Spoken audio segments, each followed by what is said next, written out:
Wah, ada Bang Ujang. Oh, kalau satuan dan yang kecil. Mana kecil dagingnya?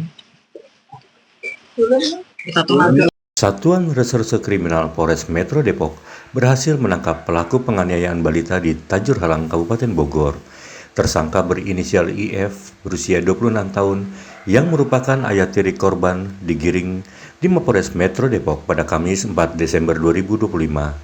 Kasat Reskrim Polres Metro Depok, Kompol Mande Gede Oka menjelaskan pihaknya baru menetapkan satu tersangka.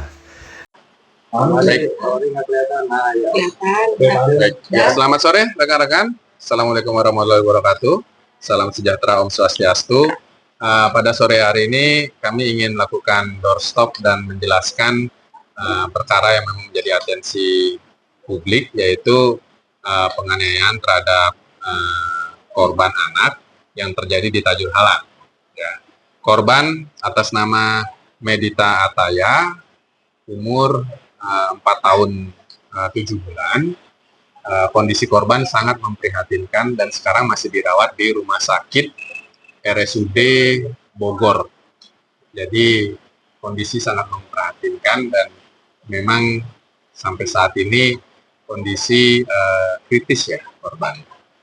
Kita juga masih menunggu hasil visum dari dokter, namun secara penyampaian dari dokter memang ada beberapa tindakan kekerasan yang dialami korban.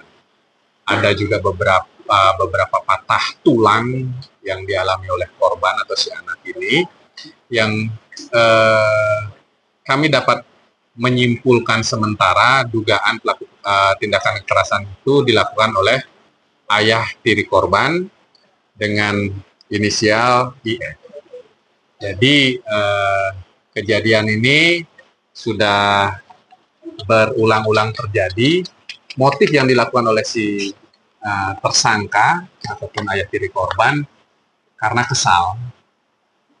Korban memang namanya anak, kadang susah diatur ataupun rewel, akhirnya tidak menuruti keinginan dari tersangka, jadi akhirnya beberapa kali melakukan tindakan kekerasan kepada korban. Sampai korban mengalami kondisi yang memang sangat-sangat memprihatinkan. Itu mungkin dari kami, proses kita lakukan secara prosedur, kemudian kami juga masih melakukan pemeriksaan saksi-saksi pada pihak-pihak terkait, dan juga kami berkoordinasi dan berkolaborasi dengan UPTD Kabupaten Bogor, seperti juga penanganan kasus-kasus sebelumnya, kita sudah berkoordinasi dan kolaborasi dengan baik untuk penanganan perkara ini. Ancaman ataupun sangkaan pasal yang kami terapkan untuk perkara ini di perlindungan anak, tepatnya di pasal 80 Undang-Undang 35 tahun 2014 tentang perlindungan anak, dan juga pasal 44 Undang-Undang 1 nomor 23 tahun 2004 tentang penghapusan kekerasan dalam rumah tangga. Demikian rekan-rekan. Tahu atau ada ya? Tahu, tapi memang dalam dalam pemeriksaan memang sedikit menutupi apa yang dilakukan, dalam keterangannya sedikit menutupi apa yang dilakukan oleh tersangka. Namun setelah kita lakukan pemeriksaan intensif sekali lagi, akhirnya dari ibu korban juga sempat melihat apa yang dilakukan ataupun tindakan kekerasan yang dilakukan oleh si tersangka ataupun ayah tiri. Ada dugaan keterlibatan ibunya juga? Atau? Sementara kita masih belum menetapkan tersangka lebih dari satu orang, yaitu sementara kita tetapkan tersangka yaitu saudara IF.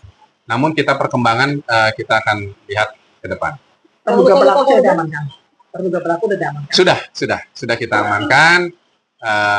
Setelah penetapan tersangka sesuai dengan prosedur, tentunya kita akan melakukan kita lakukan penahanan. Bang, luka-luka korban itu di mana saja, dan informasinya ada luka sundutan di dekat kelamin? Itu masih kita menunggu hasil resmi dari visum dokter, tapi secara visual memang ada sundutan rokok, yaitu di bagian punggung korban ataupun anak itu sendiri. Selain itu lebam-lebam? atau- Betul, ada beberapa luka lebam dan juga kaki, lebih tepatnya di lutut korban di kaki itu mengalami patah. Kaki kanan, kaki kiri. Ya. Dan juga beberapa luka lebam di sekujur badan korban. Saksi yang diperiksa ada berapa? Ada sekitar 5 orang dan akan terus bertambah. Tentunya kita juga selain dari lingkungan terdekat keluarga, kita juga akan melihat di lingkungan sekitar keluarga ini, kita akan menanyakan dan memintai keterangan sebagai saksi. Cukup ya, rekan-rekan? Saat ini, korban berinisial MAS masih dirawat di Rumah Sakit Umum Daerah Bogor Kota dan dalam kondisi kritis. Korban sendiri dianiaya oleh tersangka hingga mengalami patah tulang kaki kiri dan tangan kanan. Selain itu, terdapat luka lebam pada bagian kepala dan sundutan rokok hingga mengalami luka bakar di punggung. Atas perbuatannya, tersangka dijerat pasal 80 Undang-Undang 35 tahun 2014 tentang perlindungan anak dan juga pasal 44 Undang-Undang 1 nomor 23 tahun 2004 tentang penghapusan kekerasan dalam rumah tangga. Jangan lupa subscribe ya.